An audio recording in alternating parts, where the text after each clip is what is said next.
ತುರುವೇಕೆರೆ ತಾಲೂಕಿನ ಗಡಿಭಾಗದಲ್ಲಿರುವ ಅಡವನಹಳ್ಳಿ ಗ್ರಾಮ ಪಂಚಾಯಿತಿ ಕಾರ್ಯದರ್ಶಿ ರವಿಕುಮಾರ್ ಎಂಬುವರು ಅಂಗವಿಕಲ ಮಾಶಾಸನ ಖಾತೆ ಪರವಾದೆ ಕೆಲಸ ಮಾಡಿಕೊಡಲು ಲಂಚಕ್ಕೆ ಬೇಡಿಕೆ ಇಟ್ಟಿದ್ದಾರೆ ಎಂದು ಸುಳ್ಳು ಆರೋಪ ಮಾಡಿರುವ ಅಡವನಹಳ್ಳಿ ಗ್ರಾಮ ಪಂಚಾಯಿತಿ ವ್ಯಾಪ್ತಿಗೆ ಬರುವ ರಂಗನಹಟ್ಟಿ ಗ್ರಾಮದ ಮುರಳೀಧರನ್ ಮರಳೇಂದ್ರ ಎಂಬ ವ್ಯಕ್ತಿಯ ಸುಳ್ಳು ಮಾತನ್ನು ಕೇಳಿ ತಾಲೂಕಿನ ಶಾಸಕರಾದ ಮಸಾಲ ಜಯರಾಮ್ ರವರು ಅಡವನಹಳ್ಳಿ ಗ್ರಾಮ ಪಂಚಾಯಿತಿ ಕಾರ್ಯದರ್ಶಿಯಾದ ರವಿಕುಮಾರ್ ಅವರಿಗೆ ಮೊದಲು ಸನ್ಮಾನ ಮಾಡಿ ನಂತರ ಸಸ್ಪೆಂಡ್ ಮಾಡಿ ಎಂದು ಶಾಸಕರು ಸಂಬಂಧಿಸಿದ ಹಿರಿಯ ಅಧಿಕಾರಿಗಳಿಗೆ ಸದರಿ ವ್ಯಕ್ತಿಯ ಬಗ್ಗೆ ದೂರವಾಣಿ ಮೂಲಕ ದೂರು ನೀಡಿ ಕೂಡಲೇ ಕರ್ತವ್ಯದಿಂದ ಅಮಾನತು ಮಾಡಿ ಎಂದು ತಪ್ಪು ನಿರ್ಧಾರ ಮಾಡಿದ್ದಾರೆ ಎಂದು ಅಡವನಹಳ್ಳಿ ಪಂಚಾಯಿತಿ ವ್ಯಾಪ್ತಿಯ ಗ್ರಾಮಸ್ಥರು ಶಾಸಕರ ವಿರುದ್ಧ ನೇರ ಆರೋಪ ಮಾಡಿದ್ದಾರೆ.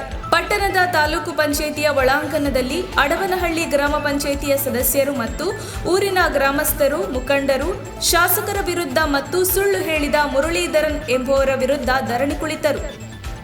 ಈ ಧರಣಿಯ ವೇಳೆ ಮಾತನಾಡಿದ ಮುಖಂಡರಾದ ಸಿದ್ದಗಂಗಯ್ಯ ಹಾಗೂ ಹಾಲಿ ಗ್ರಾಮ ಪಂಚಾಯಿತಿಯ ಸದಸ್ಯರಾದ ಕೃಷ್ಣಮೂರ್ತಿ, ಶಾಸಕರು ಒಬ್ಬ ವ್ಯಕ್ತಿಯ ಮಾತನ್ನು ಕೇಳಿ ಯಾವ ಲಂಚಕ್ಕೂ ಬೇಡಿಕೆ ಇಡದ ಪ್ರಾಮಾಣಿಕವಾಗಿ ಕೆಲಸ ನಿರ್ವಹಿಸುತ್ತಿರುವ ಪಂಚಾಯಿತಿ ಕಾರ್ಯದರ್ಶಿ ರವಿಕುಮಾರ್ ಮೇಲೆ ಸುಳ್ಳು ಆರೋಪ ಮಾಡಿ ಅಮಾನತಿಗೆ ಶಿಫಾರಸು ಮಾಡಿರುವುದು ನಮಗೆಲ್ಲರಿಗೂ ಬೇಸರ ತಂದಿದೆ.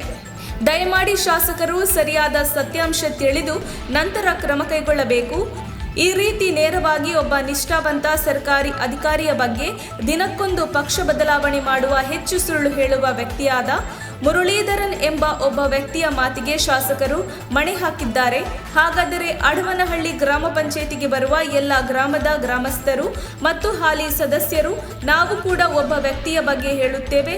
ತಾಲೂಕಿನ ಶಾಸಕರಾದ ನೀವು ಆ ಸುಳ್ಳು ಹೇಳಿಕೊಂಡು ಸರ್ಕಾರಿ ಅಧಿಕಾರಿಗೆ ಲಂಚದ ಆರೋಪ ಹೊರಿಸಿದ ಆ ವ್ಯಕ್ತಿಗೆ ಯಾವ ರೀತಿ ಕ್ರಮ ಕೈಗೊಳ್ಳುತ್ತೀರಾ ಎಂದು ಮಾಧ್ಯಮದ ಮೂಲಕ ಶಾಸಕರಿಗೆ ನೇರವಾದ ಪ್ರಶ್ನೆ ಮಾಡಿದರು. ನಂತರ ತಾಲೂಕು ಮುಖ್ಯ ಕಾರ್ಯನಿರ್ವಹಣಾಧಿಕಾರಿಯಾದ ಸತೀಶ್ ರವರಿಗೆ ಮನವಿ ಪತ್ರ ನೀಡಿದರು.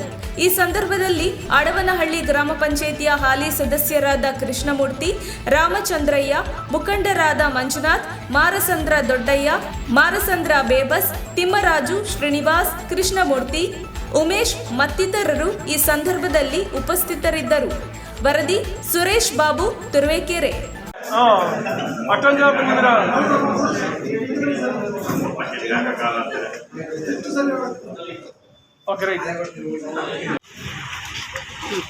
ನಾನು ಅಡವನಹಳ್ಳಿ ಗ್ರಾಮ ಪಂಚಾಯತ್ ಮೆಂಬರ್ ಕೃಷ್ಣಮೂರ್ತಿ ಅಂತ ಹೇಳಿ ಸುಮಾರು 3 ವರ್ಷಗಳಿಂದ ನಾವು 2 ವರ್ಷ ಮೆಂಬರ್ ಆಗಿ ಸುಮಾರು 3 ವರ್ಷಗಳಿಂದ ನಾವು ನೋಡ್ತಾ ಬಂದಿದ್ದೀವಿ. ರವಿಕುಮಾರ್ ಅವ್ರನ್ನ ಭಾಳ ನೇರವಾಗಿ ಮಾತಾಡೋಂಥ ವ್ಯಕ್ತಿ, ಯಾವುದೇ ದುಡ್ಡು ಇದಕ್ಕೆಲ್ಲ ಅವಕಾಶ ಕೊಡೋತಾರಲ್ಲ, ಅವರು ಕೇಳೋದು ಇಲ್ಲ ಅದನ್ನು.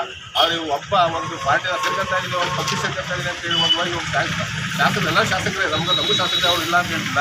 ಆದರೆ ಒಬ್ಬ ಬಂದು ಹೇಳಿದ್ದಾರೆ ಅಂತೇಳಿ ಒಬ್ಬ ಅಧಿಕಾರಿ ಮೇಲೆ ಇಷ್ಟೊಂದು ತೇಜೋವಧೆ ಮಾಡೋದು ನಾವು ಖಂಡಿಸ್ತೀವಿ ನಾವು. ಆದರೆ ಅವರು ಇದಕ್ಕೆ ಮಾಡಬಾರ್ದು. ಹಾಗಾಗಿ ಅವರು ಭಾಳ ತುಂಬ ಪ್ರಾಮಾಣಿಕ ವ್ಯಕ್ತಿ ಅಂತ ನಾವು ಹೇಳೋಕ್ಕೆ ಇಷ್ಟಪಡ್ತೀವಿ. ನಾವು ಜೊತೆ 3 ವರ್ಷದಿಂದ 2.5-3 ವರ್ಷದಿಂದ ಮಾಡ್ಕೊಂಡಿದ್ದಾರೆ. ಅವರು ಯಾವುದೇ ಲಂಚ ಅದು ಇದಕ್ಕೆ ಯಾವುದೂ ಸಮಸ್ಯೆ ಅವ್ರು ಕೇಳೋದು ಇಲ್ಲ, ಕೈ ಒಡ್ಡೂ ಇಲ್ಲ. ಅದರಿಂದ ಇದನ್ನು ಗಮನ ತರ್ತಾ ಇದ್ದೀವಿ. ದಯವಿಟ್ಟು ನೀವು ಮಾಡಿರೋಂಥ ಇದನ್ನು ಮುಂದಕ್ಕೆ ಪಡೀರಿ ಅಂತೇಳಿ ನಾವು ನಿಮ್ಮಲ್ಲಿ ಮನವಿ ಮಾಡ್ತಾ ಇದ್ದೀವಿ. ಈಗ ಮಾಡಿರ್ತಕ್ಕಂಥ ಆರೋಪ ಸುಳ್ಳು ಅಂತ ಹೇಳಿ ಆರೋಪ ಸುಳ್ಳು, ಇದು 100ಕ್ಕೆ 100 ಸುಳ್ಳು. ಇದು ಒಬ್ಬನಿಗಾಗಿ ಒಬ್ಬನ ಹುದ್ದೆ ಒಬ್ಬ ಬಂದವರೇನು ಅಂತೇಳಿ ನೀವು ಬೇರೆ ಏನೆಲ್ಲ ಇದು ಮಾಡೋದು ಭಾಳ ತೇಜವಾದಿ ಆಗ್ತಾ ಇದೆ. ಇದು ದಯವಿಟ್ಟು ಇದನ್ನು ಅರ್ಥ ಮಾಡ್ಕೊಂಡು ಮುಂದಿನ ದಿನಗಳಲ್ಲಿ ನಿಮಗೂ ಒಳ್ಳೆಯದಾಗುತ್ತೆ. ಇದರಿಂದ ನಿಮಗೂ ಒಂದು ಸಂತೃಪ್ತಿ ಬರುತ್ತೆ. ನೀವು ಮುಂದಿನ ದಿನಗಳಲ್ಲಿ ಇದನ್ನು ಏನಾಗುತ್ತೆ ಅಂತ ಬೇರೆ ಬೇರೆ ರೀತಿ ಇದಾಗುತ್ತೆ. ನಿಮ್ಮ ಪಕ್ಷದ ಸೇರ್ಕೊಂಡು ಎಷ್ಟೇ ಸೇರ್ಕೊಂಡು ಬೇಡ ಅಂತ ಹೇಳಲ್ಲ. ಆದರೆ ಈ ರೀತಿ ಯಾರೋ ಒಬ್ಬ ಅಧಿಕಾರಿ ಮೇಲೆ ಅಪರಾಧ ಮಾಡ್ಕೊಂಡಾಗ ಅದನ್ನು ಪರಿಶೀಲನೆ ಮಾಡಿಬಿಟ್ಟು ಸತ್ಯ ಸುಳ್ಳನ್ನು ತಿಳ್ಕೊಂಡು ಮಾಡಿ ದಯವಿಟ್ಟು ಇದಕ್ಕೆ ಮುಂದೆ ಮಾಡೋಕ್ಕೆ ಹೋಗಬೇಡಿ ಅಂತ ಹೇಳಕ್ಕೆ ಇಷ್ಟಪಡ್ತೀನಿ. ಮಾನ್ಯ ಶಾಸಕರು ಕೆಡಿಪಿ ಮೀಟಿಂಗು ನಡೆದಂಥ ಸಂದರ್ಭದಲ್ಲಿ ಒಬ್ಬ ಸರ್ಕಾರಿ ನೌಕರ ಅಡವನಹಳ್ಳಿ ಗ್ರಾಮ ಪಂಚಾಯಿತಿ ವ್ಯಾಪ್ತಿಯ ರವಿಕುಮಾರ್ ಎಂಬ ಸರ್ಕಾರಿ ನೌಕರರನ್ನು ಕರೆಸಿ ಕೆಡಿಪಿ ಮೀಟಿಂಗಲ್ಲಿ ಅವರಿಗೆ ಆಹಾರ ತುರಾಯಿಯಾಗಿ ನೀನು ಲಂಚ ಕೇಳ್ತಾ ಇದೆಯಾ, ಜನತೆ ಮಾಸಾಷ್ಟ ಬರೋದು ನೀವು ಬರುತ್ತೆ, ಮನೆ ಕೊಡೋದು ನೀನು ಇದು ಕೇಳ್ತಾ ಇದೆಯಾ ಅಂತ ಹೇಳೋದಕ್ಕೆ ಅವರು ಅವಮಾನಿಸಿದ್ದಾರೆ. ಅದು ಏನು ಅಂದರೆ ಸರ್ಕಾರಿ ನೌಕರನ್ನ ಸಾರ್ವಜನಿಕವಾಗಿ ಅವಮಾನಿಸೋದು ಸಂವಿಧಾನದ ಅಂಗ ಅಲ್ಲ. ಅದು ಅವ್ರಿಗೆ ಆದಂಥ ಒಂದು ಪ್ರತ್ಯೇಕವಾಗಿ ಇಲಾಖಾವಾರು ತನಿಖೆ ಇರುತ್ತೆ. ತಾಲೂಕ್ ಪಂಚಾಯಿತಿಗೆ ಕೊಡ್ಬೋದು, ಅದರಿಂದ ಮೇಲಾಧಿಕಾರಿಗಳು ಕೊಡ್ಬೋದು, ಇಲ್ಲ ಅವನೇನಾರ ಲಂಚ ಕೊಡ್ತೀನಿ ಲೋಕಾಯುಕ್ತ ಇಡಿಸಿ ಡ್ರಾಪ್ ಕಾಣಿಸ್ಬೋದು. ಹೋದಾಗ ಈ ಮಸಾಲೆ ಜಯರಾಮ್ ಹೋದಾಗ ಅವ್ರನ್ನ ಬೈಯೋದು, ಈ ರೀತಿ ಮಾಡ್ಕೊಂಡು ಬ್ಲಾಕ್ ಮೇಲ್ ಮಾಡ್ತಾ ಇದ್ದಾರೆ. ದಯವಿಟ್ಟು ಇದು ಒಳ್ಳೆಯದಲ್ಲ. ಆಮೇಲೆ ಇದು ಕರೆಸಿಬಿಟ್ಟು ನಮ್ಮ ಶಾಸಕರಾದಂಥ ಶಾಸಕರು ಅದನ್ನು ಕರ್ಸ ರೂಪದಲ್ಲಿ ಕೊಡಿಸಿ ಒಬ್ಬ ಸರ್ಕಾರಿ ನೌಕರನ್ನ ತೇಜೋವಧೆ ಮಾಡ್ದಂಗೆ ಕರೆಸಿಬಿಟ್ಟು ಅವ್ರ ಶೇಬರಲ್ಲಿ ಮುಂದೆ ಇದು ಮಾಡ್ದಪ್ಪ ಅಟ್ಲೀಸ್ಟ್ ನೀವು ಕುಟ್ರಕ್ಕೆ ಏನಾದ್ರು ಒಂದು ದಾಖಲಾತಿ ಇಮಿಡಿಯೇಟ್ಲಿ ಸೆಷನ್ ಮಾಡ್ಬೋದು. ಅದ್ರಲ್ಲಿ ನಮ್ಮ ಅಭ್ಯಂತರ ಇಲ್ಲ. ಅವ್ರು ತಪ್ಪು ಮಾಡಿದ್ರೆ ಶಿಕ್ಷೆ ಅನುಭವಿಸ್ತಾರೆ. ಅದರದ್ದು ಏನು ತಪ್ಪಿಲ್ಲ. ಆಮೇಲೆ ಲೋಕಾಯುಕ್ತಿಗೆ ದುಡ್ಡು ಕೊಡ್ಬೋದು. ಈ ರೀತಿ ದಾರ ಇದಾಗಿರ್ತವೆ. ಈ ಥರ ಅವಮಾನಿಸಿರೋದು ಸಂವಿಧಾನದಲ್ಲಿ ಇದು ಅಲ್ಲ ಅಂತ ಹೇಳ್ತಾ ನಾನು ಎರಡು ಮಾತಾ ಮುಗಿಸ್ತಾ ಇದ್ದೀನಿ. ಸಂವಿಧಾನದಲ್ಲಿ ಅವರು ಮಾಡಿರ್ತಾರೆ. ಈ ಥರ ಅವ್ರಿಗೆ ತೇಜೋವಧೆ ಮಾಡೋದ್ರಿಂದ ಅವ್ರ ಕುಟುಂಬಸ್ಥರಿಗೆ ಏನಾರು ಆಯ್ತು ಅಂದರೆ ಇದಕ್ಕೆಲ್ಲ ಜವಾಬ್ದಾರಿ ಯಾರಾಗಿರ್ತಾರೆ? ಇದು ಹಿಂದೆ ಹಂಸಂದ್ರ ಪಂಚಾಯಿತಿ ವ್ಯಾಪ್ತಿಗೆ ಒಳಪಟ್ಟು ಅಡಗಡೆ ಗ್ರಾಮ ಪಂಚಾಯಿತಿಯಾಗಿ ಸುಮಾರು 2015 ಪರಿವರ್ತನೆ ಆಗಿತ್ತು. ಅಲ್ಲಿಂದ ಇಲ್ಲಿವರೆಗೂ ಸಹ ಯಾವುದೇ ತರಹದ ಒಂದು ದೂರಾಗಲಿ ಆಗಲಿ ಒಂದು ಮನೆದಾಗಲಿ ಒಂದು ರೋಡಿಂದಾಗಲಿ ರಸ್ತೆದಾಗಲಿ ಒಂದು ಕಾರ್ಯದರ್ಶಿ ಮೇಲೆ ಆಗಲಿ ಒಬ್ಬ ಪಿ ಡಿ ಒಗಳ ಮೇಲೆ ಯಾವುದೂ ಬಂದಿಲ್ಲ. ಇದುವರೆಗೂ ದೂರು ಬರೋದು. ಇದು ಗುಂಡೈನಪಾಳ್ಯದಲ್ಲಿ ಯಾರೋ ಒಬ್ಬ ಸೇರ್ಕೊಂಡು ಏನು ಮಾಡ್ತಾರೆ, ಒಂದು ಸಾರಿ ಮಸಾಲೆ ಜಯರಾಮನ್ನ ಬಾಯಿ ಬಂದಂಗೆ ಒಯ್ದು ಗಡಿ ಪ್ರದೇಶಕ್ಕೆ ನಮಗೆ ಗೊತ್ತಾ ಇಲ್ಲ ಅವ್ನು ಅಂತ ಬೈದು ಅದೇ ಮಾಜಿ ಶಾಸಕ ಏನು ಅಂದರೆ ಆತನ ಹತ್ರ ದಾಖಲಾತಿಗಳು ಕರೆಕ್ಟಾಗಿದೆ.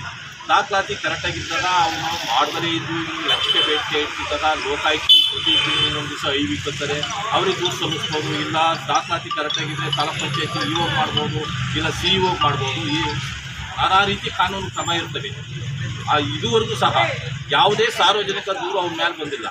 ಯಾವುದೇ ಅವನು ಲಂಚ ಪಡೆದಿರೋದಕ್ಕೆ ಯಾವುದಾದ್ರೂ ಒಂದು ದೂರು ಏನೂ ಇಲ್ಲ.